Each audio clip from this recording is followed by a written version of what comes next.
o que você precisa saber sobre Fluminense e Caxias pela segunda rodada da Copa do Brasil. Estádio definido para o jogo de volta da semifinal do Campeonato Carioca. Uma entrevista muito bacana e reveladora de Rubem Lescano para uma TV paraguaia. E uma novidade do Super Mundial, hein? Que eu vou querer a ajuda de vocês, a opinião de vocês sobre essa novidade, beleza? Então, sejam bem-vindos ao Pitaco Tricolor. Eu sou Bruno Oliveira. Aquele recadinho básico, né, de todo vídeo. Deixa o like de vocês, que é muito importante pra gente. Se inscreva no canal se você ainda não for inscrito. E dá uma olhada para ver se as notificações, aquele famoso sininho está ativado, porque aí tu não perde nenhum conteúdo nosso aqui, né? E importante também, deixa o seu comentário aí no vídeo. Ah, Bruno, não quero comentar nada, bota só um flu. Já ajuda pra caramba, tá? Qualquer comentário pra gente ajuda o YouTube lá a engajar o nosso conteúdo, beleza? E seja membro também do Pitaco, se você puder e quiser, faça parte lá do nosso grupo de WhatsApp, beleza? Então vamos lá, vamos começar falando sobre Caxias e Fluminense, segunda rodada da Copa do Brasil. Fluminense que vem empolgado após duas vitórias de goleadas aí, né? Um 8-0 sobre o Águia na primeira rodada da Copa do Brasil e um 4-0 no Volta Redonda no primeiro jogo da semifinal do Carioca. Então agora a gente vai pegar o Caxias, lá em Caxias do Sul, no Estádio Centenário. Lembrando aí, né? O Caxias, nesse ano, ele pegou 4 adversários de Série A lá no Campeonato Gaúcho, tá? Ele tomou 4-0 do Grêmio, tomou 2-0 do Juventude e na semifinal foi eliminado pelo Internacional no placar agregado de 5-1. Ou seja, ele perdeu o primeiro jogo de 2-0 e em casa ele perdeu de 3-1. Então, o Caxias até aqui contra times da Série A, 4 jogos, 4 derrotas, apenas um gol marcado, tá? E 11 gols sofridos.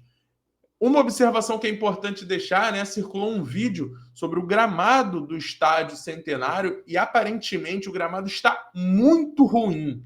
Muito ruim. Então talvez isso possa ser um fator de dificuldade para o Fluminense, que é um time muito técnico, é um time que joga tocando a bola, né? Então isso pode ser algo que gere uma dificuldade, mas o Fluminense é muito superior ao Caxias e eu até acredito que o Fluminense passe sem sustos para a terceira fase, tá? Lembrando que um empate leva a decisão para os pênaltis, beleza? E, além disso, a gente tem aí sobre arbitragem, que a gente já falou no vídeo de ontem, jogo que vai ser apitado por ele, Rafael Claus, né? O pesadelo, o terror de todo o tricolor. O Fluminense que tem um aproveitamento baixíssimo com o Rafael Claus, mas esperamos que o juiz não atrapalhe, não apareça, que o espetáculo seja feito pelos jogadores. Isso é sempre o mais importante, né? Fluminense deve ir a campo com o mesmo time que começou contra o Volta Redonda. Fábio, Samuel Xavier, Freitas Ignácio e Fuentes. Otávio, Martinelli e Aras centralizado, né? Canóbio na esquerda, Serna na direita e Germancano na frente. Então a gente tem que destacar aí, Lima tá fora por causa de uma lesão na panturrilha que ele sofreu após o jogo contra o Águia de Marabá. E Thiago Silva até já está recuperado da lesão no calcanhar que ele teve no jogo contra o Flamengo no Campeonato Carioca. Mas o Fluminense está preparando ele para essa fase final aí do campeonato, do Campeonato Carioca. Dá mais tempo também para o Thiago se recuperar. Lembrando que o Thiago já é um jogador veterano, né? Então, o tempo para ele é muito importante, principalmente esse tempo de recuperação, mesmo o Thiago sendo um jogador, um exemplo fisicamente, né? Tu olha para o Thiago parece um garoto, muito mais em forma do que muito garoto aí de 20 e poucos anos.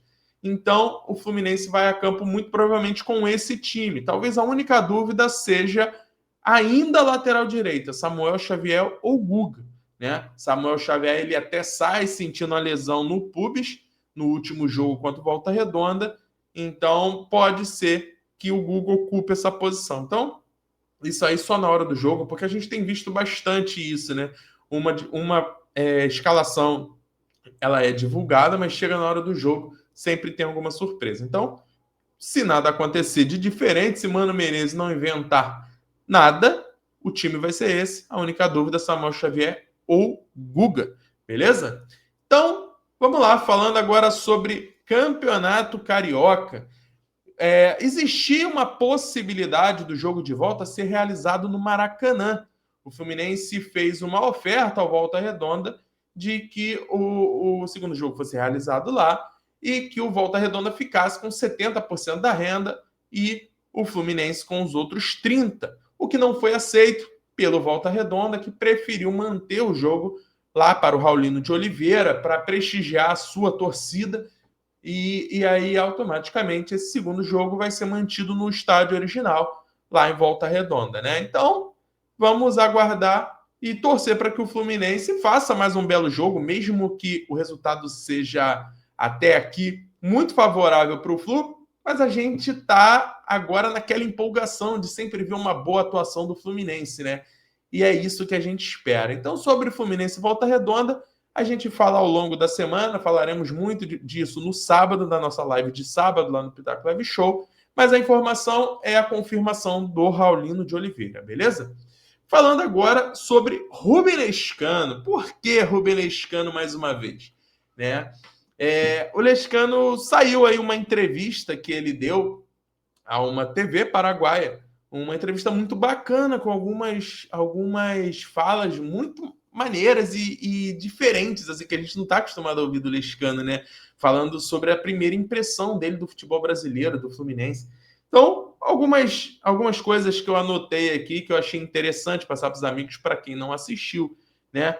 Ele fala que ele se surpreendeu por ter sido muito bem recebido, inclusive por Paulo Henrique Ganso, que já sabia, inclusive, o nome dele, então isso deixou ele muito feliz, né?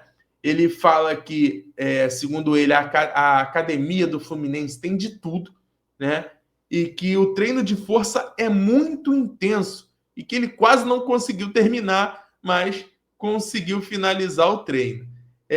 Então isso mostra para a gente, né, a diferença física que existe de um jogador que foi o melhor jogador, o melhor meia ali do futebol paraguaio no ano passado, com a relação com o futebol brasileiro, quanto esse abismo existe, né? Isso talvez explique também a superioridade do futebol brasileiro ao longo dos últimos anos, não só com relação à parte financeira, com relação à parte de investimento, mas todo o resto também, preparação física, inclusive, né? Como o Lescano fala nessa entrevista.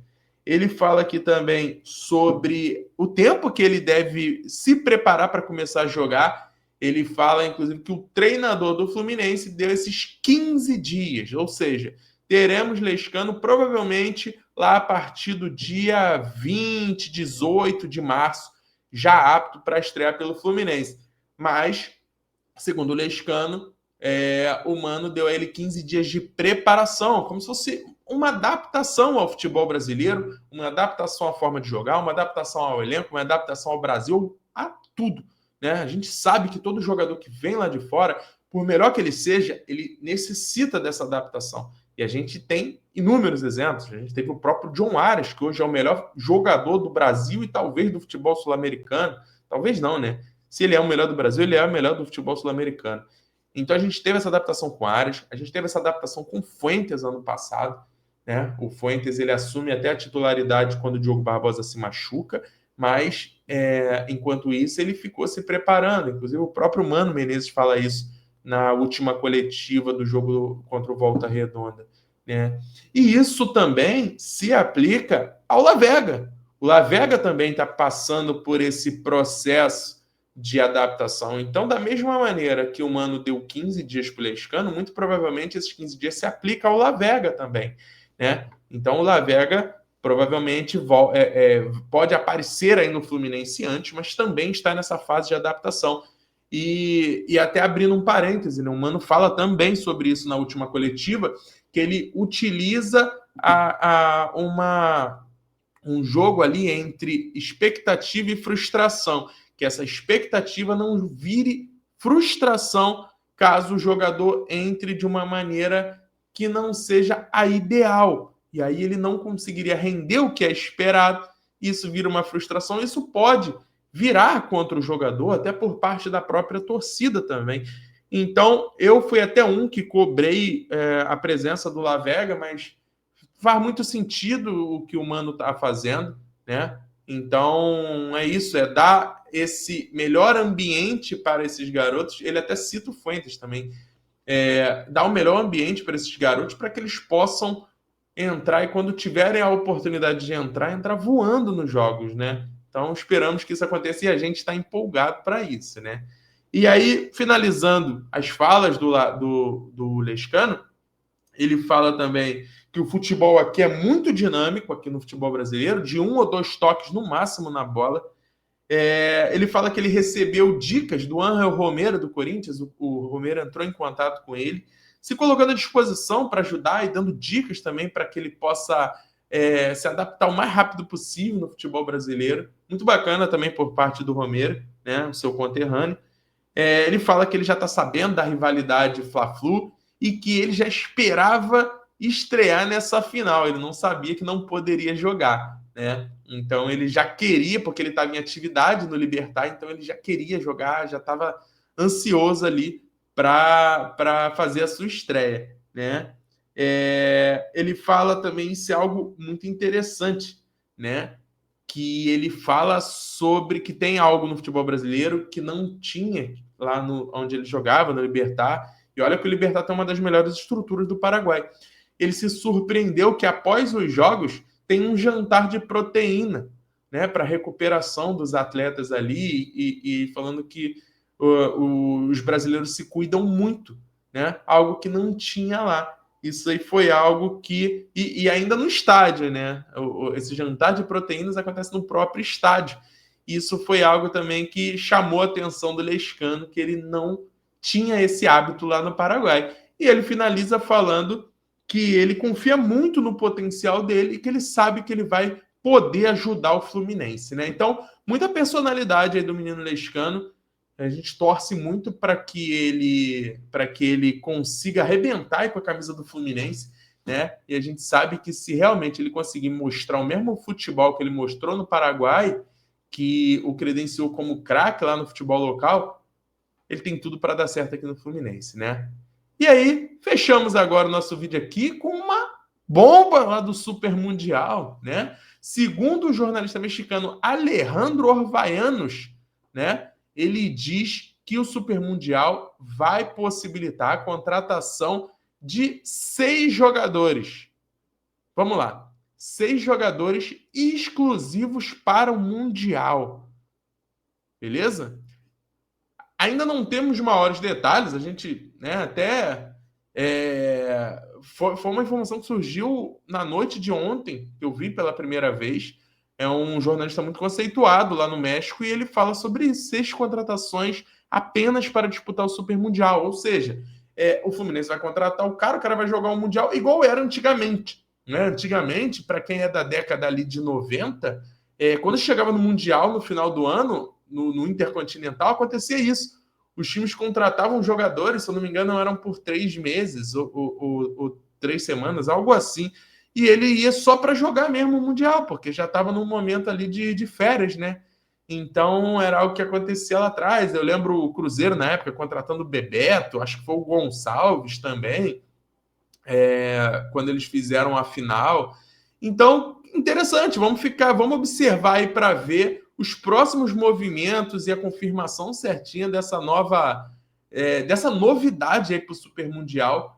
Então já vou... Eu lembro que eu falei para vocês que eu ia precisar da ajuda dos amigos? Então é agora que eu quero a ajuda de vocês.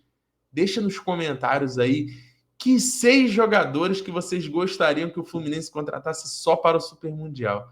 Beleza? Então é isso, galera. Fechamos por aqui. Grande abraço a todos. Saudações tricolores. E até a próxima. Ó, vídeo todos os dias, 7 horas da manhã aqui. Então acordem cedo, vão tomar o seu café e liga no Pitaco. Valeu? Grande abraço!